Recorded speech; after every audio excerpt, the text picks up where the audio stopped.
Question 2020 का RBSE board 2020 का ये क्वेश्चन आपके आया हुआ है। ये क्वेश्चन सीधा 3 नंबर का आ गया 2022 में। इसी एक्सरसाइज के 2 क्वेश्चन आए थे, लेकिन वो 3 नंबर, एक क्वेश्चन 2 नंबर का और एक क्वेश्चन 1 नंबर का था। यदि संबंध साथ में स्थापित करना आ जाए तब सीधा 3 नंबर का आएगा। उसमें एक क्वेश्चन तो शून्यांक ज्ञात करने वाला आया था 1 नंबर का, और एक 2 नंबर का क्वेश्चन बहुपद ज्ञात करने का आया था। ठीक है, तो आप लोग इस चीज को ध्यान में रखना कि यदि ये क्वेश्चन आ रहा है तो ये आएगा 3 नंबर का। ये 2020 में आके 2023 में वापस आ गया, केवल बहुपद चेंज हुआ था ये का ये क्वेश्चन। ठीक है, तो एक क्वेश्चन रिपीट हो रहा है, सेम क्वेश्चन है, एक क्वेश्चन एक साल से जस्ट अगले साल दूसरा क्वेश्चन आ रहा है। तो अब देखो शून्यांक ज्ञात कीजिए, इसे बहुपद के शून्यांक ज्ञात कीजिए। तो बहुपद का शून्यांक ज्ञात करने से पहले अपन बहुपद को सोल्व करते हैं। x² - 2x - 15 सोल्व करने के लिए अचर पद को x² के गुणांक से गुणा करो। -15 को आपने 1 से गुणा किया तो माइनस के 15 आए। अब उस -15 के 2 फैक्टर करने हैं जिनका एडिशन -2 आए। तो पहले तो 15 के टुकड़े करो, 3 × 5। अब मैं ये माइनस कहाँ लगाऊं, तो ये तो बाद की बात है। पहले ये देखो 3 और 5 का एडिशन -2 होगा, हो जाएगा। कब होगा, जब ये माइनस यहाँ जो लग रहा है वो बड़ी संख्या के लिए जाएगा -5 + के 3 तो -के 2 बच गए, और इन दोनों का मल्टीप्लाई -के 15 हो गए। तो x² -2 की जगह क्या लिखूंगी, प्लस के 3x और माइनस के 5x। इनको आप पलट के भी लिख सकते हो, माइनस के 5x प्लस के 3x, बात वही की वही रहेगी, -के 15। इनके दोनों के देखो वापस -के 2x आ रहे हैं, और इन दोनों को मल्टीप्लाई करोगे तो -के 15।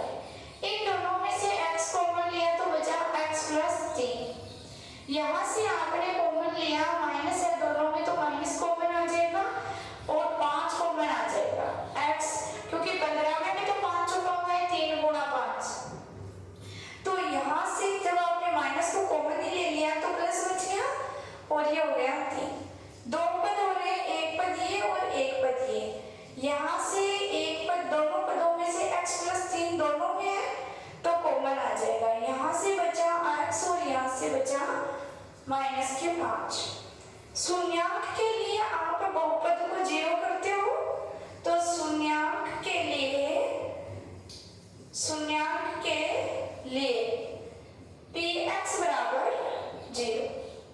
जब आपने px को 0 किया मीन्स x + 3 x - 5 0, इनका गुणनफल 0 है। इसका मतलब या तो ये 0 है और या ये 0। तो x + 3 = 0 या x - 5 = 0। तो यहाँ से तो x का मान आ गया -के 3, और यहाँ से x का मान आ गया 5। तो यहाँ तक तो समझ में आया होगा। यहाँ तक एक क्वेश्चन आया था 2022 में। अब आपको इनके बीच में संबंध स्थापित करना है, जो शून्यांक है वो और इनके गुणांकों के बीच में। तो शून्याङ्कों का योगफल, शून्याङ्कों का योग। तो शून्याङ्कों का योग देखो कितना हो रहा है, -के 3 प्लस के 5। शून्याङ्कों का योग हो रहा है 2। ठीक है, अब मैं ऐसा क्या करूं कि इनके गुणांकों में और इसमें कुछ संबंध हो जाए।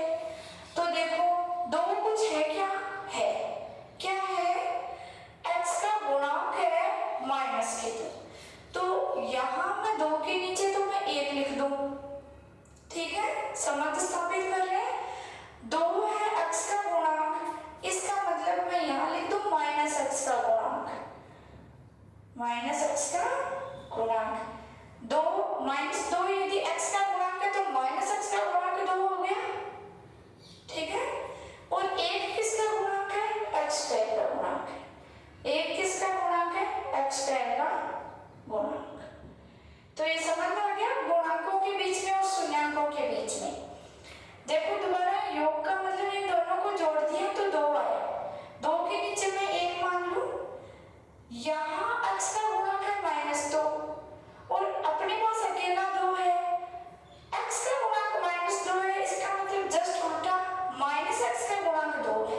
शून्यांकों का